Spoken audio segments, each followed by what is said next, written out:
Hi there. Welcome to Business Leadership Podcast. In this podcast, I interview successful business leaders and industry experts to help you grow your business. I truly believe that sometimes a single insight can completely change your business directions and allow you to achieve your business goals. In this episode, I interview Vincent Ivan Phipps from Communication VIP. Vincent is a keynote speaker, corporate trainer on a communication leadership skills, presentation skills, and conflict resolution. He's also author of a new book, Lead Out Loud, Keys to Unlock Your Professional Excellence. Vincent shares insights on how clear and inspiring communication during this uncertain times is a key for corporate growth. He also shares his fix, concepts how to have a critical communication during this uncertain time with your staff or with your customers. I think you will really enjoy our discussion. Vincent is very entertaining, very motivational. He's very bring tons of value and he's very entertaining as well. I think I enjoyed personally this discussion with Vincent. I learned a lot from him, and I hope you enjoy it as well. Don't forget to like and subscribe to this channel for future videos. Until next time, enjoy. We'll talk soon. Hi guys, welcome to Business Leadership Podcast. Today my guest is Vincent Ivan Phipps. He's from Communication VIP, and Vincent's been coaching, teaching, and people on a communication and people skills. And he is author of a recent book, Lead Out Loud, Keys to Unlock Your Professional Excellence. Vincent, this is the area that people skill is that everybody needs help. Companies get stuck, people get stuck, especially what we've gone through with the COVID. I'm looking forward to a discussion, learning from you, and I think audience gonna find a great value from our discussion. So thank you so much for your time and welcome to podcast. Thank you, Gurman. It's an honor to be here, sir. Hope I provide value to all of your phenomenal listeners, and thank you for what you're doing for everyone in the community. Thank you. Thank you. So everybody gets stuck when it comes to communication or soft skills or people skills, what we call it. What are your thoughts on that? Why companies get stuck, leaders get stuck, or people working? This is not something taught in a school. We gotta develop these skills over the time, right? So why is people? Everybody gets stuck on this. Gurman, one of the things that is the key messages I want you and all of your listeners to understand is that as professionals in regarding communication skills, one of the biggest mistakes that we make as leaders is to assume that the communication was received. Mm-hmm. We assume because we said it, clearly they understand. But there's a difference between the dissemination or the sharing of information versus the comprehension of listening and confirming understanding. Those are two different things, and we assume they're the same, and they are not. And when we realize there's a difference, that's the first step of building communication, is to be aware that it didn't happen. Mm-hmm. So is that a listening skills on other party, or is it simply so much gets get lost in between that the communication that we assume that they're going to understand that? In all fairness, as industry leaders, as authors, as business owners, as entrepreneurs, as managers, as supervisors, as friends, as husbands, as wives, when you are in a position of authority or leadership, we do have the burden of responsibility to ensure communication. So if we have a certain level of education or training or background, then there is a higher sense of responsibility on us to be clear. The mistake is, Gurman, that whether we're a good listener or a lousy listener, whether you're an extrovert or an introvert, if I were to say to you, hey, Gurman, let's make sure we finish this by the first of next week. Yeah. I think I've done my job, but did I clarify who was we? Did I say by the first of the week? Is that the first or the second? By the end of the day? Is that 8 p.m. Eastern time or midnight? So when we give this information, it's not always enough just to share it. We've got to make sure the other person confirms it, and that's on us, Gurman. Mm-hmm. So the clarity is important. I think the clarity is responsibility both sides. But how did the clarity get more blurry during this COVID? Assume people going through so many personal challenges. They're going through a lot of challenges at home. They're working from home. They're trying to balance a lot of things. So the clarity must get more blurry during this COVID. What we just gone through over the last 2 years. Gurman, if we had a dime every time we blame COVID for something. Okay. The last 2 years, hey, COVID can't be to blame for everything. Man, gotcha. Hey, this is not a COVID issue. If anything, over the last 2.5 to 3 years, all COVID did was reveal the flaws that were already there. People don't have good eye contact. People do mumble when they speak. People are having issues with confrontation. People do have reservations about speaking. COVID didn't do anything except take the mask off. Hey, it took off the makeup, girl. That's all it did. What people need to be comfortable with is to admit I wasn't clear. That did not make sense. And so much of ego and attitude and pretentious behavior keeps us from getting better because people assume someone like you, Gurmit, educated, smart, travel, culture, you may say, hey, I made a mistake, I'm sorry. But somebody else, Gurmit, well, that's not what I said. Well, what I meant to say, well, you misunderstood me. And there's all this negativity stuff. And the communication needs to start with the recipient being clear about what are you wanting from me. And as experts, we got to be clear about our expectations. But the communication, style changes over the, some of the items in communication changes, right? So we're talking over technology. It's not person to person anymore. It's much easier to do that, bring that clarity in a person, when we in a person to person communication. But how does that changes when we're talking over, technology? We can see each other, but there's so much, body language. There's so much unknown in a conversation. It didn't really change as much as it was modified. In other words, it wasn't a huge switch where we're no longer talking to each other. We're still talking to each other. We were talking to each other through voicemail. We were talking to each other with text messaging. We were communicating with email. So the virtual is just another form of communication. The communication never stopped. The problem is that we didn't adapt to the changes. In other words, you may have, according to behavioral science, Kermit, there are about 7 out of 10 people that prefer handshakes, high five, let's meet for lunch, let's grab a coffee, let's go to breakfast. They prefer that over virtual. So virtual was an issue for them because they missed that human connection. Even though I can see you, even though I can hear you, they lost that connection. For those 3 out of 10, they were thinking, whoa, finally, about time. I ain't got to shake nobody's hand. I ain't got to go. I can do this from home. Hey, should have been this way a long time ago. Yeah. So for some people, if you're a people person, you need to be okay with adapting to some things will be virtual. If you're a non-people person, you got to be okay with at some point, you're going to have a face-to-face. So adapting to those different dynamics is where we need to focus our efforts. We can't say communication's going on away or that we can't do virtual. It's here to stay. The key is, can we be flexible in our approach to be effective with everybody, Gurmit? Very interesting. So let's talk about companies. So companies who were, before, even a long time ago, they always have a strategy or they're trying to build a strategy. This is a skill set, and especially in my area of expertise. We are a technology company. Easy to find a skill set with the hard skills. Computer software engineers, but soft skills does not come that easy because especially in this area. How does a company go about, so listen, I need to develop my people, I need to build a strategy plan, I need to improve, because that's what's most critical to hard skills easily teachable. You can teach people hard skills, but these areas of skill set is very hard to teach. So how do company go about it? How do they build a strategy, and how do they go improve their staff? Wow, what a question, Gurmit, man. Thank you. Well, fortunately, I've invested the last 26 years of my professional training on this very question, Gurmit. And there isn't just one thing. What I found out through continual education is that there are 3 things that companies have to do. And the successful companies that have done these 3 things, they've been successful for a long time.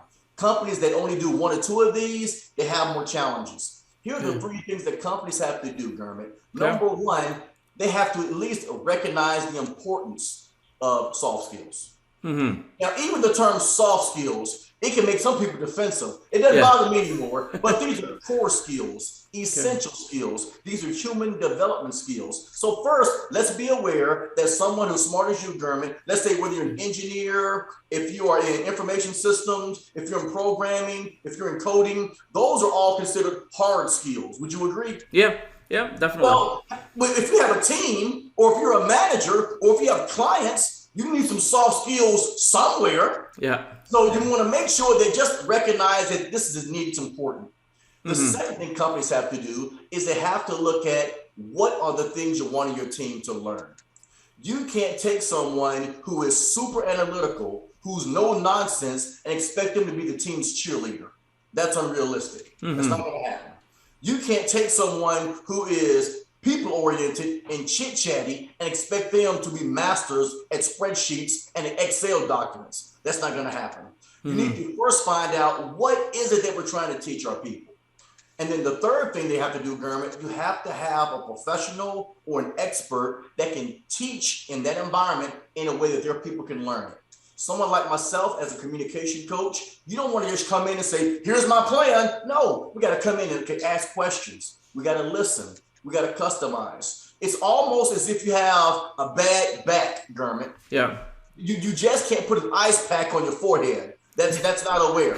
If you know you got a bad back, you know you got a bad back, you can't just wish it away. Say, you know what? It doesn't hurt. It doesn't hurt. I'm going to remember. That's not going to work. You need a back specialist to look at you and say, you know what? It's not really your thoracic. It's really your lumbar. That's the issue. We're going to adjust it here, have somebody that knows what they're doing so you can get better. So increase awareness.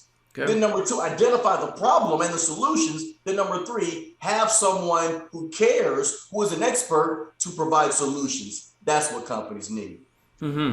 Yeah, that's a lot of business leaders I've been talking to, Vincent, there's always a struggle that this is not what you just mentioned. It's not a one-time kind of, you can do it and get it done with. It's an ongoing, engagement. You have to go on and it's consider this is a part of the business, right? It's part of But finding a balance between, hey, I need to move business forward, I need to generate a revenue, and at the same time, I need to train my people. I think that balances a lot of companies struggle. There's always, you want to focus on, simply providing that product and services that you focus on, but without this investment into soft skills, that you're not going to grow the company very well, right? So exactly. A lot of business, it's not going to grow. Yeah, a lot of business leaders I'll talk to, they struggle with this balance, finding this balance. Hey, how do I go? How fast do I need to do? Any suggestion for how the people you work with, the companies you work, how do they find this balance between those two? Well, one of the things you got to do is listen to your people. As managers, you can separate yourself from the company's vision to employees' preferences. Okay. The same way a company may say, we need to scale the business, we need to grow, we need to hire personnel. Well, your staff may say, can we get some dental insurance? Can we go to a 4-day work week? Can we start having work from home at least 1 or 2 days a month? So there may be a separation of visions. So what companies need to do is to make sure that you're listening to your people and that you have key people who aren't just complainers, who aren't just whiners, but genuine smart people that say, hey, here's the tone of the office. Hey, here's what we're thinking about this new program. Hey, is it okay if I share with you what we found that may be a problem if we use this new approach? And to have an open, candid, honest, authentic conversation about here's what we're doing well, here's where we're not so hot, and here's what we can do to get better. It starts with having those conversations first, because if management or the owners have solutions that are not in the best interest of the people, those people won't support it. And if those people are being given mandates that they feel aren't bringing value to what they see as valuable, then the owners are going to assume that the work staff is disconnected when there's just a disalignment. So there needs to be some cohesion and some synergy between what the executives want, what the staff wants, and what's going to bring value to your clients and your customers. There needs to be a synergy. And if there's ever separation, you'll always have a disconnect. Yeah, and part of that synergy is I know, is that leaders need to set an example, and I think that's a difficult piece. Before I can get my staff to learn communication and get better at it, I need to lead as an example. I need to invest a lot of time on myself, right? So Absolutely. Are the leaders doing stuff to get better? hey, you can't. If you want a personal trainer and you show up and they're eating donuts and they're out of shape and they're smoking cigarettes and they're going, all right, Give me 10 push-ups. I said, can you do 3? Show me what the example's supposed to look like. That way I have something to follow. Yeah. So how big is the commitment on our leaders itself? Business leaders, business owners, they got to up their game before they can teach that communication to their staff, right? So how big is the commitment? They got to invest more time than their staff, because they got to lead with example. Otherwise you're not going to follow. There is a dichotomy, Gurman, between how they up their game. Let's look at 2 different lanes. Okay. There's passion, then there's a plan. Okay. With me? Now, if I tell the leaders, I want you to dig a hole. Yeah. Right? Yeah. And I give them a spoon. Right? Now, Gurman, they're going to work their butts off, but oh man, they're going to put forth the effort. The passion's there. Oh, they got the passion. But if I give them a shovel, now there's a plan. Now there's a better tool. There's something you can use now. You can work easier and be more effective. And as leaders, we have the passion. We want people to get along. We want our customers to love us. And there's all this energy, but there's no plan. There are no tools. And what companies need to realize, especially leaders of companies, is that these tools are strategic people skills, interpersonal listing strategies, how to adapt what you say according to who you say it to. That way you take all that passion and you imagine the same person that's working their butt off with that spoon. If they have a shovel and do that same effort, they have brother, hey, you're going to be 6 foot deep, baby, and you have a big old hole. So leaders need to invest in training. They need to invest in reading. They need to go to classes. They need to get coaches. They need someone who teaches a how to, not just a vision of be nice to people, be a better listener. There's strategies to that. There's steps to that. And as leaders, we need to invest in making sure that we're putting our resources, or at least a portion of them, into self-development. That way, we're always sharpening our saw to make sure we're cutting through trees with efficiency. Mm-hmm. Yeah, no, I think that's where a lot of hard work comes in. A lot of leaders, you want to improve your company communication, but if you're not making an effort on yourself, how are you going to lead that example? And your staff's going to see through that. Absolutely. And what happens if you send your people through something and the leaders haven't done it? Yeah. Man, that's like somebody saying, hey, drive the speed limit and you're doing 106. Hey, it doesn't match. Doesn't match. But kids don't listen if you don't lead by example. And now we're talking about the adults that work in your company. Definitely, leaders that need to, and it's a hard work. I think that's where, because you're trying to build a business, you're trying to move a business forward, you're trying to grow a company. Same time, you need to invest time on yourself and develop those skill set. A lot of leaders. Sorry, go ahead. I was going to say, words provide wisdom, but actions lead to excellence. Nice. Tweet that one. That's a soundbite for us, brother. In other words bring wisdom. If you say something clever or say something provocative, it'll make them think. But once that thought is over, there's no existence of behavioral change. Mm-hmm, mm-hmm. But if they see you doing something, you ain't got to say anything. They can see what you're doing. And when they follow those positive behaviors, not the fancy quotes on the wall, not the cute little tweets, not the Twitters or the text messages, but when they see your actions, the words lead to wisdom, but your actions lead to excellence. So don't just lead by example by what you say, show the example by what you do. Mm-hmm. Very interesting.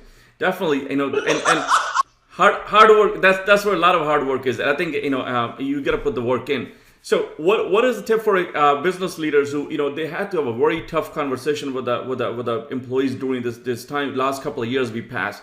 Either companies have to scale up, scale down, or they had to make some changes, or simply workload. There's been some very difficult conversation that business leaders probably not prepared to have those conversations. What can they do, or what kind of tips they can use when they're having those difficult conversations with the staff? Definitely, you have to listen properly. You have to be use more empathy and understand other side, because people are going through a lot of changes during this time, right? So, absolutely, how can they listen better? How can they have a more meaningful conversation with the staff?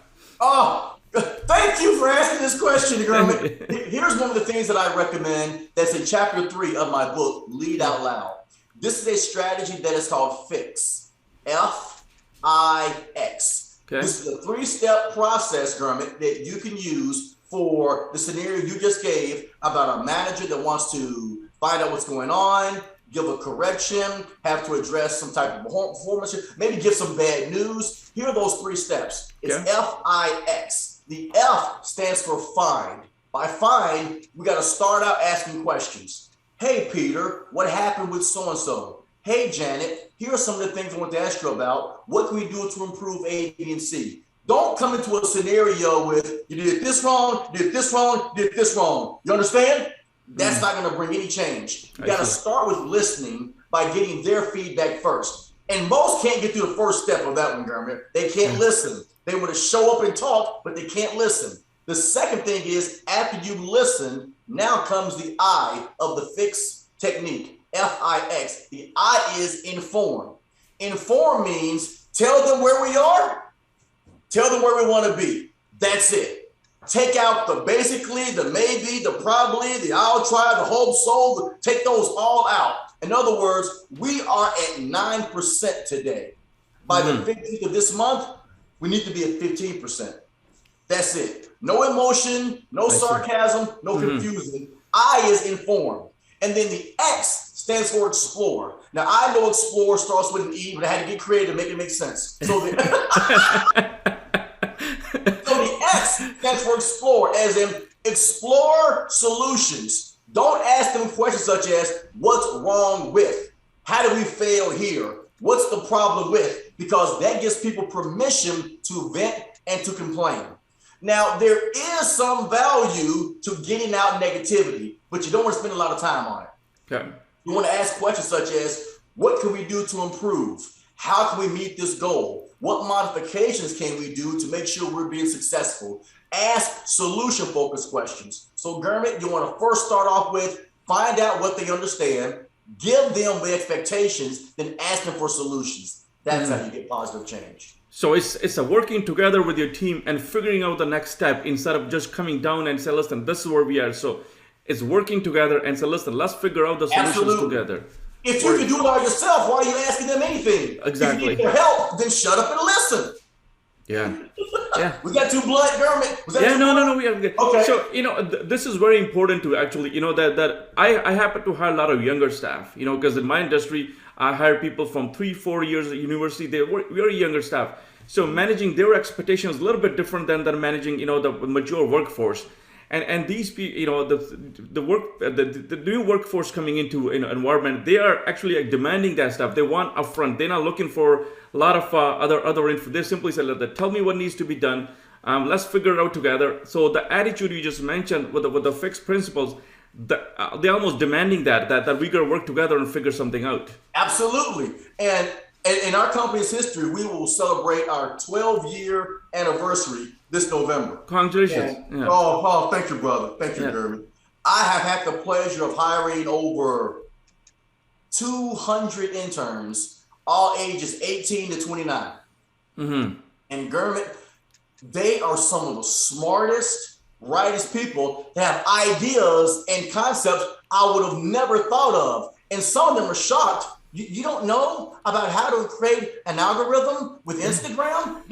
You never use a hyperlink to connect to your LinkedIn account? Like, algo what? Link what? And I didn't know. I didn't know. So the more you can bring in smart people who care about what you're doing an injustice when you just tell them and try to teach without being honest enough to say, hey, you're also here to learn. You're also here to share. You're also here to use this environment as a practice grounds for when you go forth. So when you ask those questions and you let them feel appreciated, then they're even more excited about ideas. They're even more excited about making a difference because they're not just being talked to, they're a part of that change. And that's when you get the passion. Yeah, definitely. And you learn from them as well. Ongoing basis, tons of stuff. You learn from them. They have those ideas, what you need. But that brings me back to the attitude. I think the first chapter in your book was, you mentioned attitude. So if you talk about that importance of having the right attitude, because that's critical to communication. We just talked about it. Without that, having that right attitude, you can't get there. Absolutely, sir. One of the things that I have each member of my team do, they take a listening test, Gurmit, Okay. Listing test. Now, the listing test, it's only about 60 seconds, but there are 10 questions. Most people fail the test. They suck. Wow. I always know that, not always, I'd say about 80 to 90%, I know what kind of employee you're going to be based on the response of what you give me when I give you your score. If you failed the listing test, let's say you only got 2 questions right. Okay. If you're the kind of person that says, oh, Vincent, I forgot that. Oh, Vincent, I never saw that. Oh, Vincent, you're right. How did I miss that? You're going to be awesome. You're going to be awesome. But if you're the kind of person that has an attitude and you go, well, the video was blurry, I really couldn't see it. Or, well, I was kind of hungry, so I really wasn't focused on what they were saying. Or that person mumbled. I didn't know what they said. Don't even finish the interview. You're not going to work out here. Because the attitude of, I want to get better. I can improve. I'm aware of my mistakes. When you have an attitude of excellence, you're okay being critiqued. You're okay being criticized. If you walk into any environment, a relationship, new job, a promotion, if you walk in with an attitude of, I'm always right, you're always wrong, do it my way, you're going to be limited, not just in that job, but in life. But if your attitude lets you be a continual learner and have some humility, you're going to be great at probably everything you try, because you're going to get better at it, and you're not worried about ego or pride. You're more worried about improvement and bringing value and getting better. Wow. We always hire people on those soft, those people skills, but what you just mentioned about the attitude, and I'm thinking, can that be fixed? If you hire somebody with a great skill set on the other side and it just showed on a little bit of attitude, how much work it is for you to, can you fix that over the time? Hey, Gurman, we're going to go from communication to psychology. Here's the short answer. Can it be fixed? Absolutely. It can be fixed. But now, can we get real, Gurman? Can we get sure? real? No, go for it. Go. Okay. There's a member of my family, and if they ever see this, you know it's you. There's a member of my family, and they got issues with drinking, Gurman. Okay. They got issues. They're an alcoholic. Mm-hmm. 5 DUIs, ran into buildings, drove over fire hydrants. But in their mind, the fire hydrant was too close to the street. That police officer had nothing else to do. Just had everything with them, Gurman. The bartender should have not sold me that much. They just wanted my money. It's a bar. Anyway. The point is, Gurman, can people's attitudes change? Absolutely. But we cannot make them change. We can only provide an environment to allow them to choose to change. And that's the challenge. And if somebody's not being accountable, and whether you are an alcoholic, whether you are a liar, whether you are a thief, whether you have hurt people in the past, no matter what the issue is, if the environment for you to change is provided, if you bust out people's windows in Atlanta, in California, and in Canada, you just bust out people's windows. It wasn't the glass wasn't strong enough. You get something wrong with you, right? Everybody can be wrong. So when someone wants to change, their behavior shows that. And the truth is, Gurman, the people who really want to change, they don't need that much of an environment. They will change right where they are. Yeah. If you give a person 6 and 7 and 8 chances, you've done your job. If they haven't stepped up, stop. They don't want to change. And some of these people, Gurman, are not just our co-workers. There are brothers. There are children. Family members. I'm being real. These are our parents. If they're not going to change, you got to kiss them, love them, and leave them alone. Because just like the Titanic, it doesn't care who it brings down. If you're around, you're going down. I just came up with that one. That was nice. Does that make sense, Gurman? No, definitely. But, if I'm being a little bit, I'm thinking from a business standpoint. Now I'm being a little selfish as an employer. If I'm building a team, definitely I'm bringing up people in. How do I assess people on a very early on that, hey, listen, this people skill is going to need a little bit of work. Definitely, I want to train them, but is it going to be worth my time over the time? Can I influence it? Can I providing opportunity, influencing and providing all the training? am I gonna get the result out of it, and these people gonna be productive in a part of my company, or I'm gonna have to make a changes later on. So how do I assess that? I think that's a decision I'm making on a daily basis, and I'm asking myself all the time, every time I go through a lot of candidates, and I think a lot of business owners who are listening, they're probably going through the same thing. How do we hire people? How do we build teams? And is that investment we're gonna make in this person, is it gonna be worth over the time, or we have to? Man, if I could answer that one easily, I probably have a lot more money than I have right now. Hey, how do I make sure I don't make a mistake? Woo-hoo, hey, mistake. Hey, German, you looking at the king of mistakes. You figure as a communication coach, I can hire better. I got like a 70% accuracy. I'm pretty good, but every once in a while, like, how did they fool me? No idea. Here's how you do it. Here's what's brought me 70 to 80% success. There's two ways that you want to focus on building a team that incorporates a successful dynamic, Garment. Okay. Now, this ain't perfect. I messed up a lot, but here's what I found that has been more successful than not. The first thing is you have to have an overall company or team vision.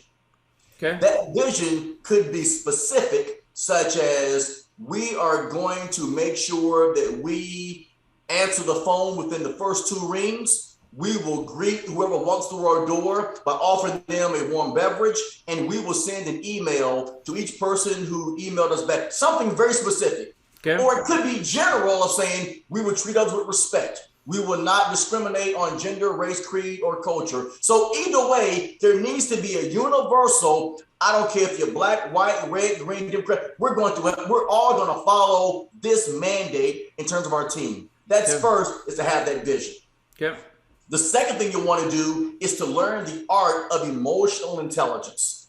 In chapter 2 of my book, Lead Out Loud, I talk about 4 types of emotional intelligence. There's laid back, energetic, analytical, and direct people. Spells the word lead, L-E-A-D. That's why I call the book Lead Out Loud. Okay. Of these 4 styles, each one, Dermot, has what's called an ego. That's their emotion, their goal, and their obstacle. And you have to make sure that you tell the team, we are looking for deliberately diversity. We want people who are different. We want different views. Because if everybody was all laid back, Dermot, nobody would ever speak up. Yeah. If everybody was energetic, there would be no follow through.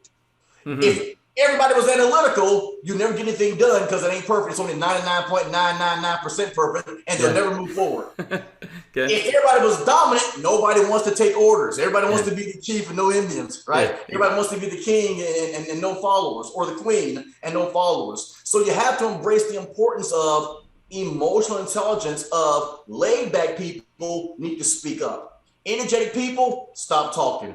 Analytical people, everything can't be perfect. Dominant people, slow it down. So everybody has to understand that there's a constant adapting. So no matter who you are, you want to address, as our team, focus on this vision, and based on who you are, you want to adjust to the team this way. Mm-hmm. If a company does those 2 things, you're going to have a higher percentage of success with your team, not just getting stuff done, Dermot. There's going to be less pressure and less stress and fewer headaches.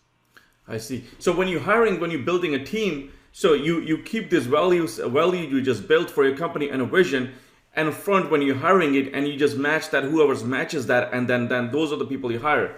Got you. And that's how you. So when you're hiring for those values, does it matter? Can you, if somebody has matches 80% or 70% to your values, can you fix the 20-30% rest with the coaching and all that stuff? Well, hey, I know you're being recorded.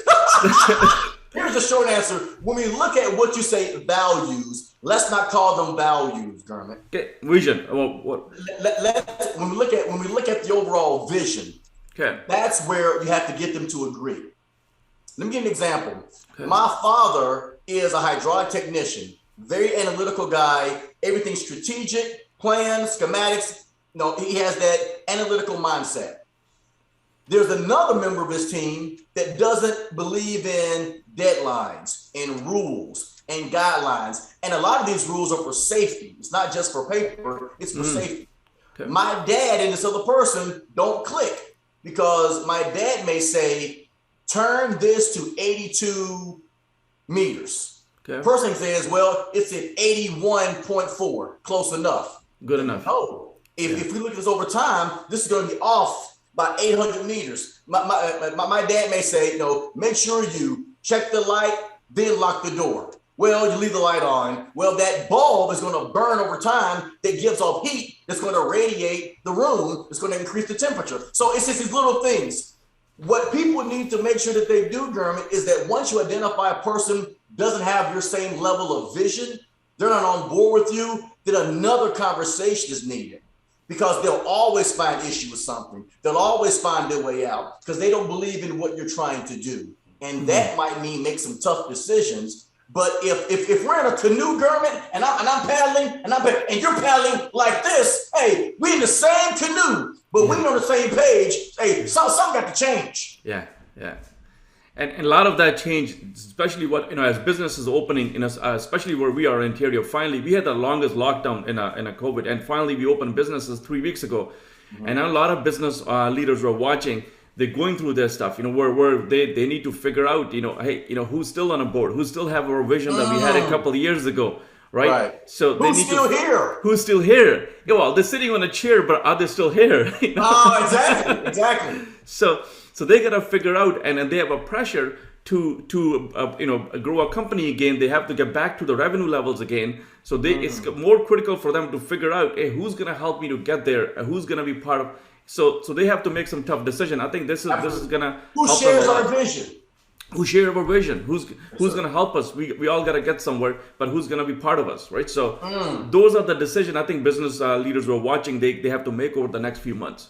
Absolutely, sir. And when you are aware of that, the leaders aren't the same people who are trying to be popular. When they decide on who needs to be here, who needs to go, those decisions aren't always popular.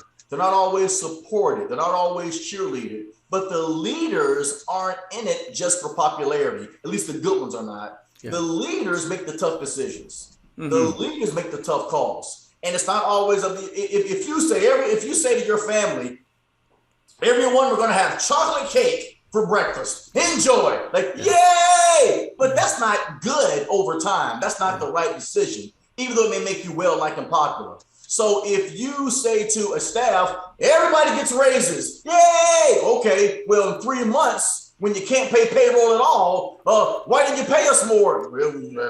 Y'all were cheering last month. Yeah. So you have to make those decisions that are not just popular, but are supported by data that are best long-term. And that's what the leaders have to do. Mm-hmm. So a lot of work has to, there's a lot of work cut out for leaders, to engage the team and grow. How about on a staff side? What can they do to help companies or help leaders, or to align themselves with the leaders, say, especially with the shortage of skill set, the shortage of talent. I think both U.S. and Canada right now we're dealing with a lot of shortage of talent. What can they do to help companies to align with the companies? Wow, man! It seems like, Gurman, when I drive down the street in my hometown in Chattanooga, Tennessee, what used to be a flourishing, vibrant city that was just booming with business, it seems like every building or every other building is either half empty, okay, boarded up, or help wanted sign. Man, where'd all the people go? So the staff, the workforce, which is the key to any successful company, that workforce needs to understand that employers, companies, owners, they want you to be awesome. They're not trying to shortchange you. They're not trying to hold you back. They're not trying to push you down. They want you to be great. What we've got to do as employers is to let people know, I want you to do well. I want you to do better. The workforce needs to embrace that challenge and say, what skills can I learn? What values can I bring? What are the talents that I know I'm really good at? Or what are skills that I don't do so well that I can improve? Make yourself valuable. Make yourself hard to get rid of by bringing value. If you got a company that has an A+ employee that's showing up on time, good attitude, bringing energy, they will find a way to keep you. Oh, sugar. Yeah. It's when you bring no value, you complain, you ask for too much, and you provide too little. Woo-hoo. Then when it's time to cut costs, they're looking for the knuckleheads that have been dragging down the company for years, and that to get rid of. When you are trying to build your body, you tone the muscle and you trim the fat. The same way you want to build a business, you want to keep the muscle. The smart people, the committed people, the continual learners, they stick around and get promoted. But if you're a complainer, bring no value, and you've been doing the same thing the same way and have brought no value, you're easier to replace. So if you want to stick around in a company, go to a class, ask them to provide training, ask them what more you can do. Yes. Ask them what more you can do. The money will come. If they want some more, you gotta pay me some more. They ain't got no money now. Yeah. Show value, then the money will come. Yeah. I think all business leader, and concluding myself, I always wonder, we have a saying in a company that don't work to quota, work to your potential. So we all wonder that, people doing the work, but, are they just trying to meet doing some numbers? The potential is much higher. If you can tap into a little bit of their potential, by providing training, by helping them out, if you can tap into a little bit of potential, you can change that productivity, or you can change the face of your company, just simply tapping into a little bit of the potential. Because people have a lot more potential than what they're producing. Absolutely. And as leaders and as owners, German, we got to be honest with people saying, look, you are a strong B+, but I need you to be an A+ for us. And I know you can do the A+. And don't say, hey, Bob, you're slacking behind. You can do better. That's not going to make Bob feel great. But if you say, hey, Bob, I've seen what you've been doing. And Bob, I think you're fantastic. What can we do, Bob, to take you from here to here? Bob, if we can do from here to here, in a year, Bob, here's where you can be, Bob. In 3 years, Becky, here's where you can be in 3 years, Becky, if you do these 2 more things. So the conversation needs to be in duality, where you reward people for doing good work, but you also incentivize them to, like you said, reach their potential. Yeah. So build a plan with them, where they are, where they want to be. So have some sort of plan. And absolutely. And align the plan with the business. That plan. Don't just tell them what you ask them. How do you see yourself? What do you need from us? Let them be part of that plan. Yeah. And if that plan could be aligned with your business plan, that'd be bonus, right? So now you have an employee for lunch. See that's why you German. See, that's why you German. You align their goals with the vision. So all of a sudden, everybody, sugar. Now we get somewhere, player. Everybody paddling. And you can get further in less time with less effort if everybody's on the same page. If it's just you, man, your shoulder gonna get sore. But if you got 4 or 5 behind you, man, you can slow down and momentum keeps going. Yeah. Very interesting. So, hey, I want to talk about your story. It was very interesting for me. How do you get into communication? How do you become so good at this stuff? So how do you get involved in this, being a guru at the communication and people skills? Well, I don't know about guru. I'm still learning, German, but thank you. Okay. My path started in college, where I was asked to be a keynote speaker for an organization of youth. And I didn't know what I was going to say or how I was going to say it. And it was an organization called the Collegiate 100. Okay. It's an undergraduate chapter of 100 Black Men of America. And there are about 100 executives from banks and law firms that were there to hear me talk about why they should give money to this youth program for young Black boys. And I'm thinking I'm 19, 20. I'm barely a man myself. I don't know. But one of my early mentors, Roland Jones, he suggested that I say, Vincent, speak from your heart. Tell them why you think this is important, young man. I said, yes, sir. So I went out there and I spoke maybe 15, 20 minutes. They stood up, clapped, and they started writing all these checks. And I didn't know what it was. I thought they were saying, like, speaker was too loud. I thought they were critiquing me. And as I was walking off stage, Roland shook my hand. And in his hand was a $100 bill. And he said, that was exactly what we needed. And it was at that point I realized I could do this for a living. And I've been doing it for 26 years ever since. Mm-hmm. Very interesting. So talk about your new VIP. So how did the VIP training, and I know you were talking about before this. Well, my father's name is Von Phipps. Okay. My grandfather's name is Von Phipps. Okay. My brother's name is Von Ivan Phipps. So that VIP, oh, sugar, it's been around for a while. So by the time they came around to me, they were out of V names. So they named me Vincent Ivan Phipps. And my parents just had aspirations for us. And when I would play sports or compete, my initials, VIP, always stood out to people. So when I started my company, I wanted to keep that same authenticity of how I was raised, always do your best, be excellent in everything that you can do. I wasn't always good at everything. I suck at a lot of stuff. But the mentality is, did you do your best? Did you prepare as hard as you could? So I wanted to put that VIP in the company name. So I put communication at the front of the company name, and VIP is the foundation of what we do in very impactful presentations. And the VIP are also my initials. Very interesting. No, I saw that. And so listen, that's what the name stands for. Yes, sir. A lot of business leaders, I know they working on, they want to build a strategy, as a business, leaders or business owners, we try to build strategy of ourselves, but there's a lot of blind spots. We need somebody like you to come and, look at those blind spots. Where do business leaders start if they say, listen, I need to take my communication strategy to the next level? Definitely, I would definitely recommend, somebody talk to you and listen, there's so many blind spots I can't see, but I need somebody like you to help me to see some of that stuff and help me out so I can go on that path. Where do people start, and how do they go about building that plan and start developing that communication strategy? Well, it's two things, Gurmit, and thank you for even asking that question, sir. It's two things, Gurmit. The first is, as professionals, as leaders, we have to embrace that nothing's wrong with having a coach.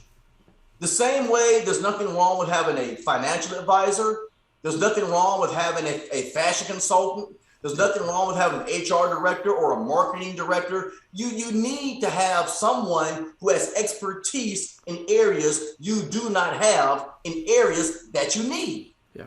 So don't assume that if you have a communication coach that you're a jerk or a jerkette. That may have been the case 20 years ago, but that's not the case anymore. Yeah. So just know that a communication coach is to make you better than what you already are. Mm-hmm. The second thing is you need to look at just having a communication assessment.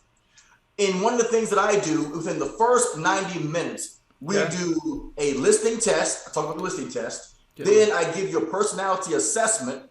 Then we also do 2 or 3 role plays that each last about 2 or 3 minutes. Okay. That way, are you an arguer? Are you a yeller? Are you a detail person? Do you close up when you are critiqued? Do you become confrontational when you correct it? So, and we got this all on video, Gurmit. So of course it says, and I can pause it, and you're like, hey, you can't deny that. So when you are wanting to get coached or trained, you need to be okay with having somebody that's going to tell you the truth. Because when you get to a certain level, everybody telling you it's all good, you look great. Hey, when you're as good looking as you are, Gurmit, nobody tells us, hey, our hair's out of place, or hey, you got a mustard stain. They're like, oh, well, that's a nice mustard stain. That's a fashion statement. They just tell us anything, Gurmit. Yeah. So you need someone that's going to tell you the truth, but also has some strategies and tools. So it's non-opinionated, it's quantifiable. So as leaders, it's okay to reinvent ourselves, to reinvest in training, make us better, improve your listening, improve how you give your presentations. And you want someone that is with you, that supports you, that just won't tell you what's great about you, but will find weaknesses so you get better. Yeah.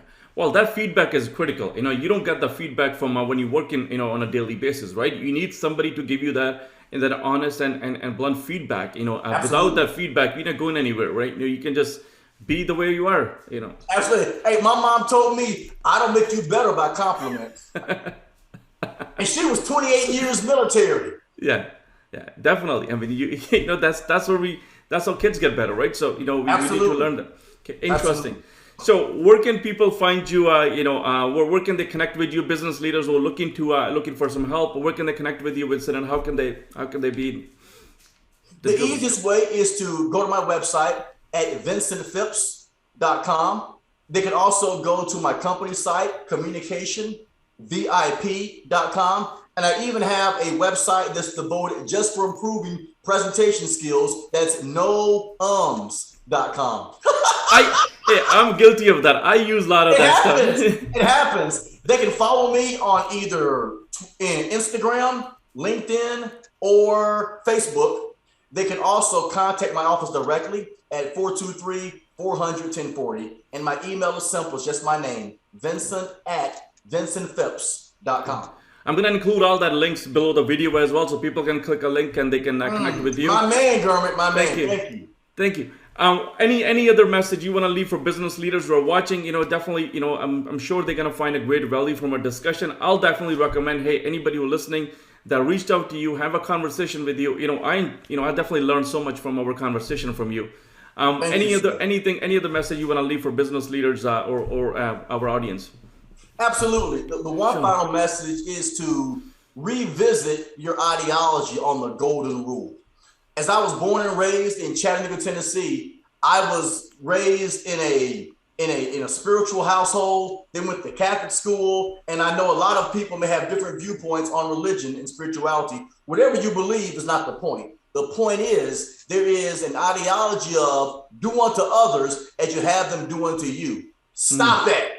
Don't do that no more. Here's why. You want to do this instead. Treat other people the way that they want to be treated. For example, if you are a blunt, no nonsense kind of person, that's what you like.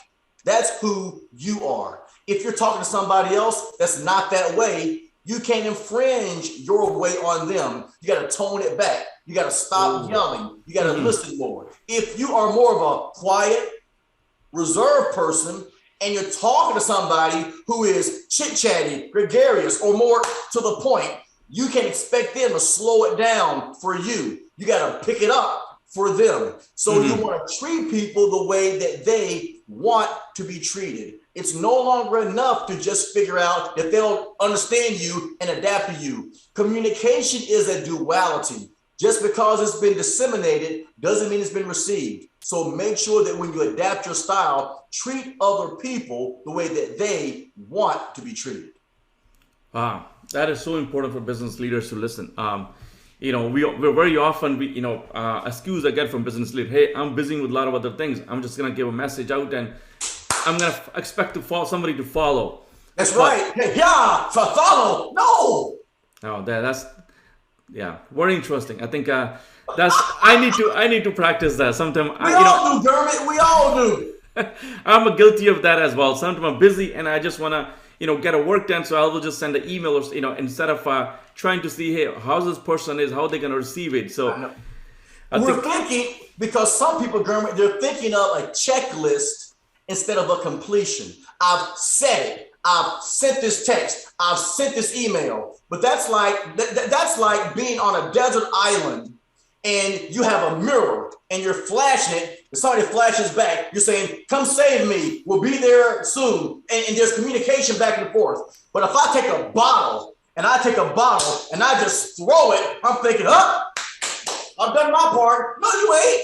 There's no reciprocity yet. So communication isn't just about sending something. It's about when the other part receives it. Now you got communication. Wow. Very impressive. Very interesting. Very interesting. Hey, listen, I learned so much from our discussion. Definitely.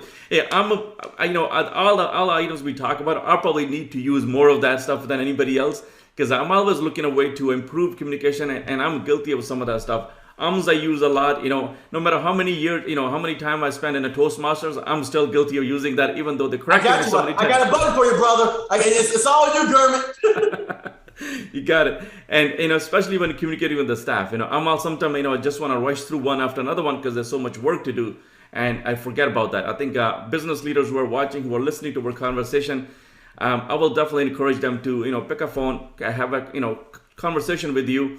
And see where the conversation goes. But I think you will add a great value to their business strategy, whatever they're trying to do. Oh, thank you, Dermot. You're too kind, sir. Thank you. And thank you for allowing me to be one of your guests. Thank you. Thank you. I appreciate your time. Thank you so much. I really enjoy our conversation, Vincent. My pleasure. Thank you, Dermot. Okay, let me just stop that. Hi there. Thank you so much for investing time with us and watching this video. Hope you enjoyed this discussion. For next episode, please don't forget to subscribe to this channel and send your feedback. Until next time, have yourself a great day. We'll talk soon. Bye-bye.